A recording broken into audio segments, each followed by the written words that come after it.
Hi class, today I'm doing my speech analysis on a speech by Mary McLeod Bethune. It's in relation to Chapter 5, which goes into detail about women's for the civil rights movement. Mary McLeod Bethune was one of the women petitioning for civil rights, along with people like Sojourner Truth that we heard about from Anita, and Rosa Parks is another well-known one. I chose Bethune just because she wasn't as well known, but when I started to research her, I found a lot of very interesting things, and she did make a very strong argument in her speech, that is, what democracy means to her.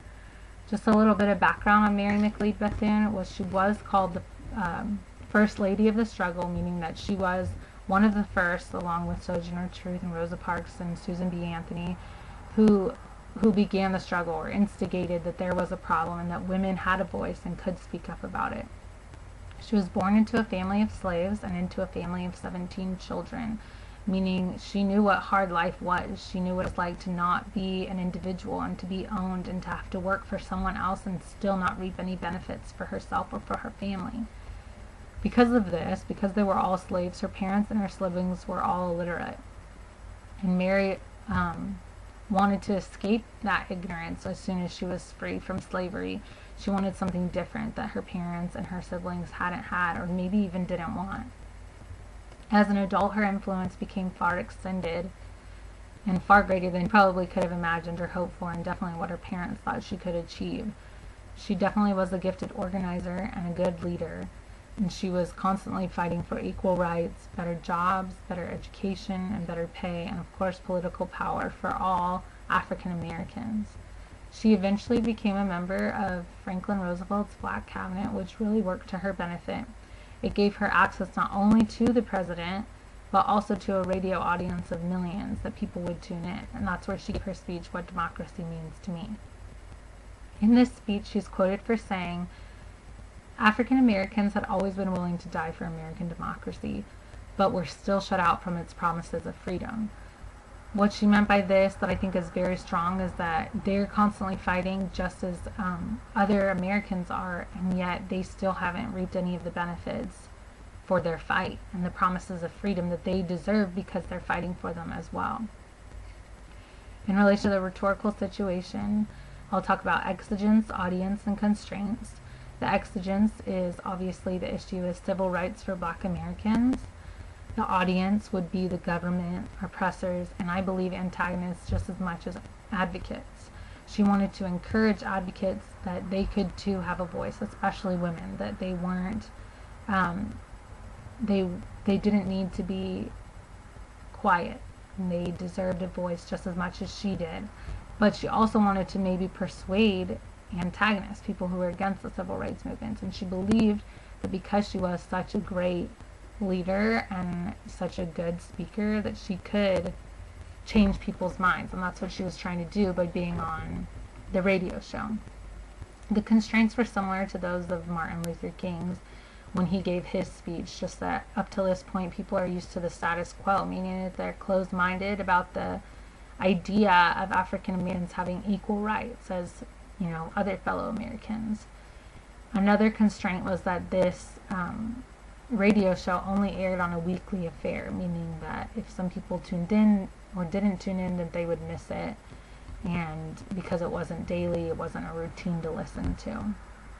A famous quote she says is, yes, we have fought for a new America with all her imperfections, not so much for what she is, but for what we know she can be.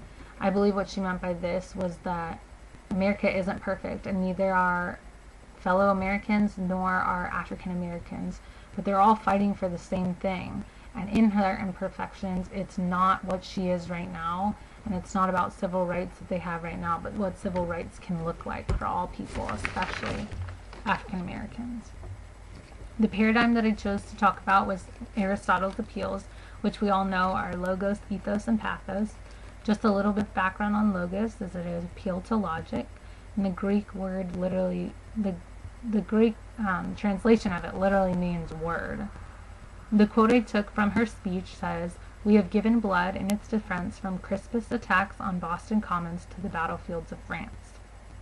This is Mary McLeod Bethune offering logistics to her listeners. She's saying that they have fought and they have given blood just as any other fellow American on Crispus attacks and the battlefield of France multiple times. It's not just been once. And yet they have still seemed to lack any of the benefits or equal rights as the other Americans fighting for the same exact thing. The next appeal is ethos, which we all know is being credible, credibility. It's an appeal to ethics, so being morally right, morally wrong. The Greek translation literally means character, so Mary McLeod Bethune is trying to point out the character of Black Americans and how they're no different from other fellow Americans. The quote I took from this was that Negro youth were only offered 1/15 of the educational opportunity as average American children. Negro workers are at the lowest levels in their jobs, they're poorly paid, and their living conditions are unhealthy. This obviously is not ethically sound or morally fair to African Americans. If they're working just as hard, then they deserve to be paid as well. They deserve living conditions that are not unsanitary and not unhealthy. And their children should be receiving the same exact amount of education. The last appeal of Aristotle's is pathos, which I believe Mary McLeod Bethune talks about greatly. She appeals to emotion definitely the most in her speech, and the Greek translation for this is literally suffering or experience. She's trying to make a relation between suffering and experiences, that her experiences have brought her a great deal of suffering, and not just her but other African Americans. The quote I took says, "Perhaps the greatest battle is before us, the fight for a new America, fearless, free, united, morally rearmed, in which 12 million Negroes, shoulder to shoulder with their fellow Americans, will all strive that this nation, under God, will have a new birth of freedom." I think this quote is really powerful and definitely appeals to emotions, because it's saying that shoulder to shoulder, you're all the same fellow Americans, African Americans, fighting for the same thing, striving for the same nation under God, to have that freedom that everybody deserves, that it be equal. I believe by using Aristotle's 3 appeals, Mary McLeod Bethune makes strong arguments as a woman fighting for equal rights for all African American people.